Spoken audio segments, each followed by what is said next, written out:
നമ്മൾ ഈ ഗിഫ്റ്റ് കൊടുക്കുന്ന സംഗതി ഉണ്ടല്ലോ, ഇതിൽ നമ്മൾ പലതരം ഗിഫ്റ്റുകൾ നമ്മൾ പല രീതിയിൽ നമ്മൾ കൊടുക്കുന്നുണ്ട്.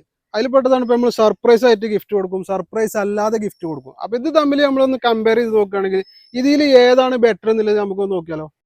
ഇപ്പോൾ നമ്മൾ സർപ്രൈസ് ഗിഫ്റ്റിംഗ് രീതിയിൽ നമുക്ക് ഇപ്പോൾ ഈ നമ്മൾ കൊടുക്കാൻ ഉദ്ദേശിച്ച ആൾക്കാർക്ക് അറിയാം നമ്മളിത് കൊടുക്കേണ്ടതില്ല. പക്ഷെ ഇത് കിട്ടുന്ന ആൾക്ക് അന്നത്തെ ഒരു ദിവസം, ആ കിട്ടുന്ന ദിവസമാണ് ഇതിൻ്റെ ഹാപ്പിനെസ് വർക്കാണ്.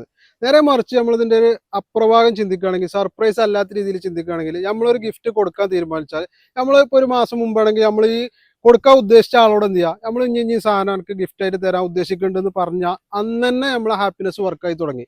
പിന്നെ നമ്മളൊരു 10 ദിവസം മുമ്പ്, അതായത് ഈ ഡേറ്റ് ആണ് ഇതിൻ്റെ ഒരു 10 ദിവസം മുമ്പ് നമ്മൾ പറയാണ് അടുത്ത 10 ദിവസം കൂടി ഉള്ളൂ കേട്ടോ ഞങ്ങൾക്ക് ഇനി ഒരു ഗിഫ്റ്റ് തരാൻ.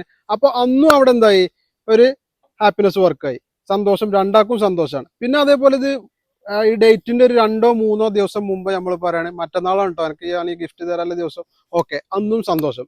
പിന്നെ നമ്മളിത് തലേന്ന് ഞാൻ ഈ ഗിഫ്റ്റ് വാങ്ങാൻ പോവാണ് കേട്ടോ, അപ്പൊ എന്തായി, അവിടെ വീണ്ടും സന്തോഷം. പിന്നെ ഈ കൊടുക്കണ ദിവസം, ഇത് കിട്ടുന്ന സമയത്ത് വീണ്ടും അവിടെ സന്തോഷം. അപ്പൊ ഒരു ആക്ടിവിറ്റി നടക്കുമ്പോൾ, ഒരു സർപ്രൈസ് ഗിഫ്റ്റ് ആകുമ്പോൾ ആ ഒരൊറ്റ സന്തോഷത്തിൽ അത് ഒതുങ്ങിപ്പോകും. നേരെ മറിച്ച് സർപ്രൈസ് അല്ലാത്തൊരു രീതിയിലാണ് നമ്മളിത് ചെയ്യണമെന്ന് വെച്ചാൽ ആ ഒരു ആക്ടിവിറ്റി തന്നെ സെയിം ചെലവ്, സെയിം കാര്യം, അപ്പൊ നമുക്ക് ഒന്നിൽ കൂടുതൽ 4-5 ദിവസത്തെ ഒരു സന്തോഷം നമുക്ക് അവിടെ പുതിയതായിട്ട് നമുക്ക് കണ്ടെത്താൻ പറ്റും.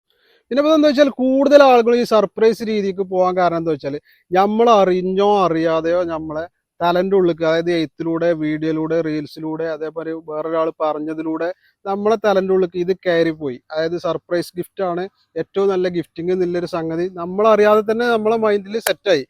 അതേപോലെ പിന്നെ നമ്മളെ സമൂഹത്തിൽ വേറെ സംഗതി ഉണ്ട്, കൂടുതൽ ആളുകൾ എന്താണ് ചെയ്യണത് അത് ചെയ്യാനാണ് കൂടുതൽ ആളുകൾ നോക്കുന്നത്. അല്ലാതെ ഇതിന്റെ അപ്പുറത്ത് നമ്മുടെ ലോജിക്ക് വെച്ചിട്ട് ഒന്ന് ചിന്തിച്ചാൽ ഇതിന്റെ അപ്പുറത്ത് സന്തോഷം ഇതും ഒരു ആക്ടിവിറ്റി തന്നെ കണ്ടെത്താൻ പറ്റുന്നില്ല ഒരു സംഗതിക്ക് ആരും പോണില്ല. അപ്പൊ എനിവേ ഗിഫ്റ്റ് കൊടുക്കണവർക്കുള്ളതാണ്, ഗിഫ്റ്റ് കൊടുക്കാതെ ഒരു ഗിഫ്റ്റും കൊടുക്കാത്തവരാണെങ്കിൽ കുറച്ച് ഇതേപോലെ ഒന്ന് ഇങ്ങനെ മാറി നമ്മി. അപ്പോൾ ഓക്കെ, താങ്ക് യു.